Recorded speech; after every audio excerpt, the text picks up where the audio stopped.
Parashat Beha'alotecha. Le peuple affecta de se plaindre amèrement aux oreilles du Seigneur. Le Seigneur l'entendit et sa colère s'enflamma. Le feu de l'Éternel sévit parmi eux, et déjà, il dévorait les dernières lignes du camp. Or, le ramas d'étrangers qui était parmi eux fut pris de convoitise. Et à leur tour, les enfants d'Israël se mirent à pleurer et dirent : « Qui nous donnera de la viande à manger ? Il nous souvient du poisson que nous mangions pour rien en Égypte, des concombres et des melons, des poireaux et des oignons, et de l'ail. Maintenant nous sommes exténués, nous manquons de tout. Point d'autre perspective que la manne. » Moïse entendit le peuple gémir, groupé par famille, chacun à l'entrée de sa tente. Dieu entra dans une grande colère. Moïse en fut contristé. Nombre, chapitre 11. Combien de temps encore faudrait-il marcher sans nous reposer ?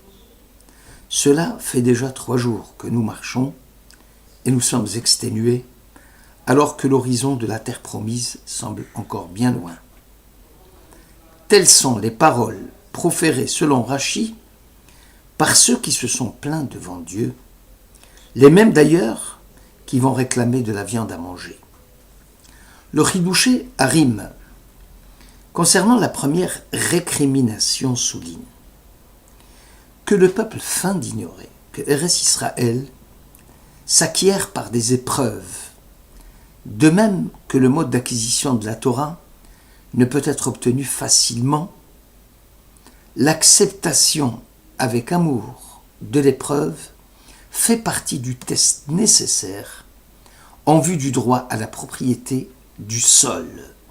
Sans les contestataires, Eretz Israël aurait été une destination proche, celle que l'on peut atteindre facilement au bout de 3 jours de voyage.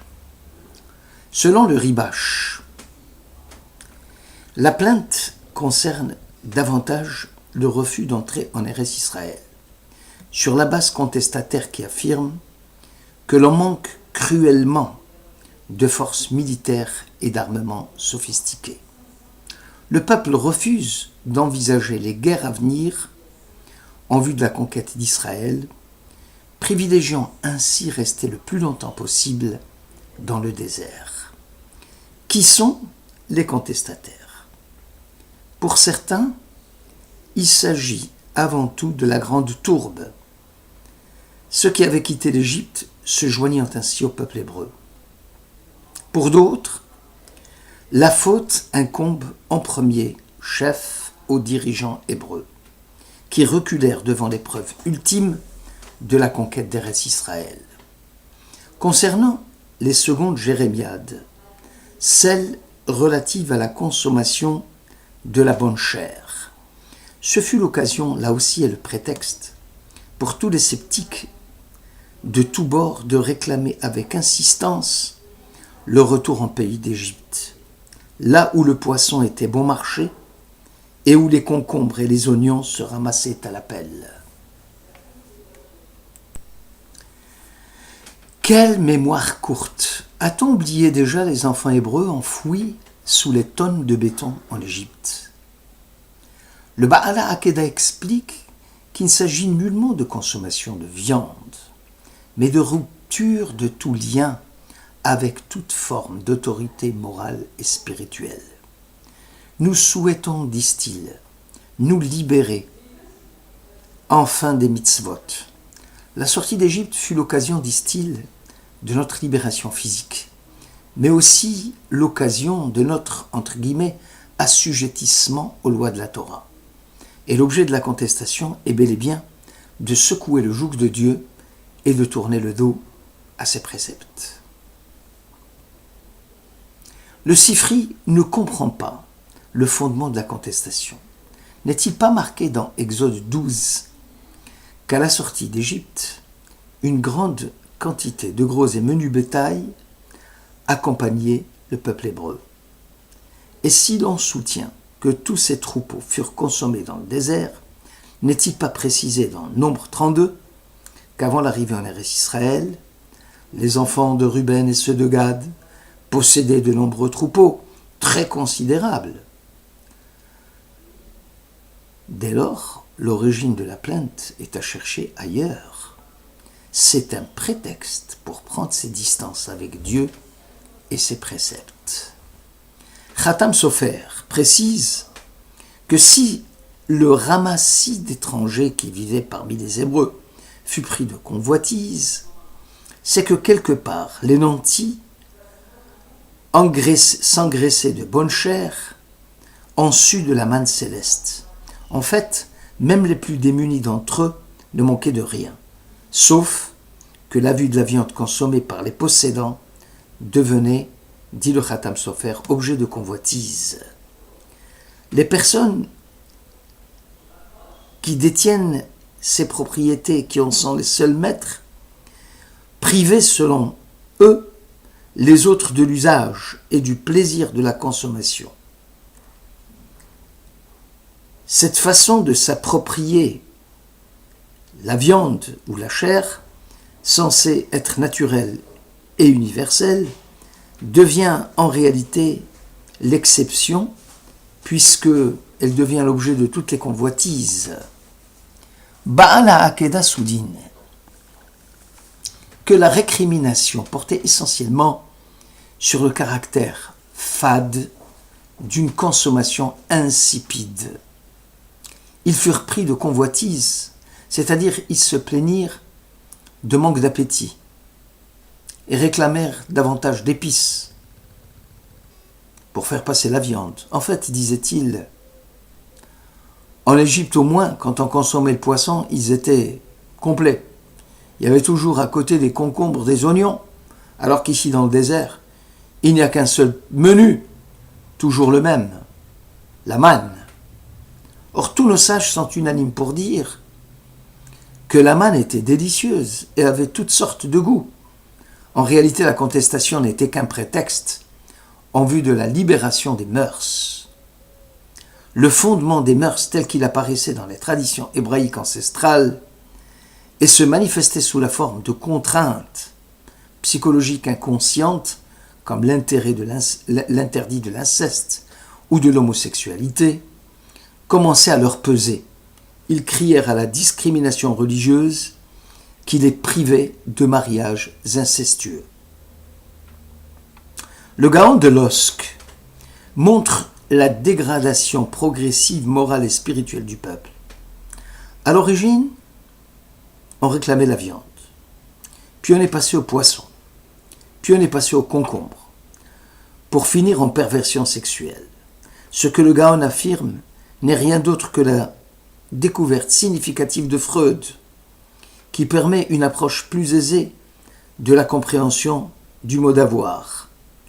Avant d'atteindre la maturité chez les adolescents, se développe chez eux le caractère anal, c'est-à-dire le caractère d'une personne dont presque toute l'énergie vitale est orientée vers l'avoir, l'épargne, l'accumulation des biens. Or, si l'orientation prédominante vers la possession devient permanente, cela devient pathologique. Quelqu'un qui est concerné par l'avoir et la possession est quelqu'un de malade. Nos sages, dans le traité Yoma 75 et dans Shabbat 130, précisent que la contestation de la manne n'était qu'une échappatoire. En fait, c'est toute la morale du devoir et de la vertu qui est récusée par le peuple. Ce dernier souhaite vivre une vie de débauche, non conforme aux lois d'Israël et proche des mœurs abominables de l'Égypte. Si nous nous transposons dans notre monde moderne, on peut, sans se tromper, affirmer que nous aussi sommes avides de tout tenter, de tout éprouver. Nous souhaiterions tous être riches, dépensiers et multiples avant d'être essentiels et un. La tentation devient une itération une fois commencée. La viande, le poisson, la chair, elle ne s'arrête plus. Elle devient infinie. Ici, le peuple ne veut pas s'engager. Au contraire, il cherche à se dégager. Laissez-nous tenter, tout est permis. Or, la Torah est la charte de la création. Une telle alliance ne peut dépendre des dispositions contingentes de la volonté des créatures, car la volonté est soumise aux fluctuations des motivations. La Torah, comme alliance entre Dieu et son monde, va au contraire lier les partenaires de façon contraignante. Dans le judaïsme, c'est d'abord la loi, l'obéissance, qui est proposée dans une alliance libre et irréversible, qui est surtout charte de bonne volonté. Israël doit accepter la vertu comme voie du salut. Dans le christianisme, il y a un refus de la loi comme voie du salut au profit d'une morale, de l'intention de bonne volonté, accompagnée seulement par la loi. Certes, avant le Sinaï, les relations sexuelles entre proches furent tolérées. La révélation du Sinaï impose désormais un contrat irréversible qui lie Dieu à Israël et où les lois concernant l'inceste sont strictement prohibées.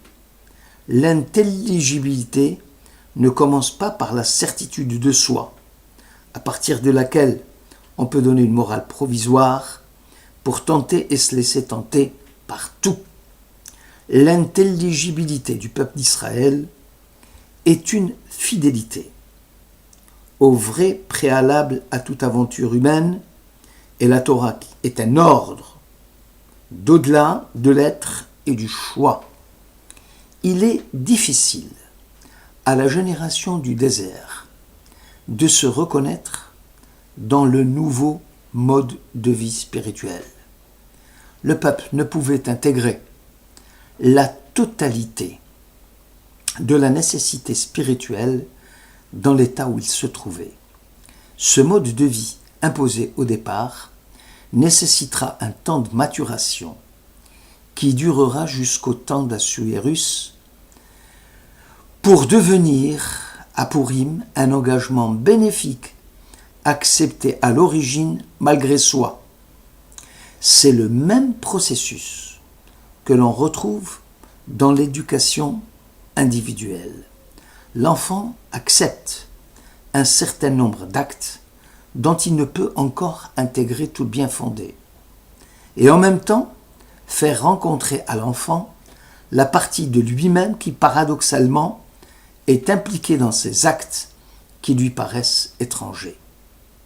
Or, Dieu demande ici l'adhésion du peuple au message du Sinaï, c'est-à-dire de manifester un acte d'amour et de confiance en lui. Sans l'élan initial, la raison aboutirait au contraire de la foi. L'acte religieux, qui consiste à respecter les principes de la pureté familiale, par exemple en Israël, et ceux qui interdisent les relations incestueuses, est nécessaire pour faire émerger la sensibilité enfouie. C'est l'acte qui enracine la personne en elle-même. La mésaventure du peuple qui réclame la levée des interdits incestueux montre à l'évidence que la Torah est un défi permanent qui compromet la prétention de l'être de se tenir en deçà et au-delà du bien et du mal. Refuser la loi, comme le font Israël ici, c'est accepter la mort. Accepter la Torah, c'est accepter le danger que l'on court suite à une infidélité au texte. L'acte par lequel les Juifs acceptent la Torah est celui qui donne un sens à la réalité. Dieu, en créant le monde, s'est occupé du sens de la création. Emmanuel Levinas écrit que le monde est là pour que l'ordre éthique ait la chance de s'accomplir.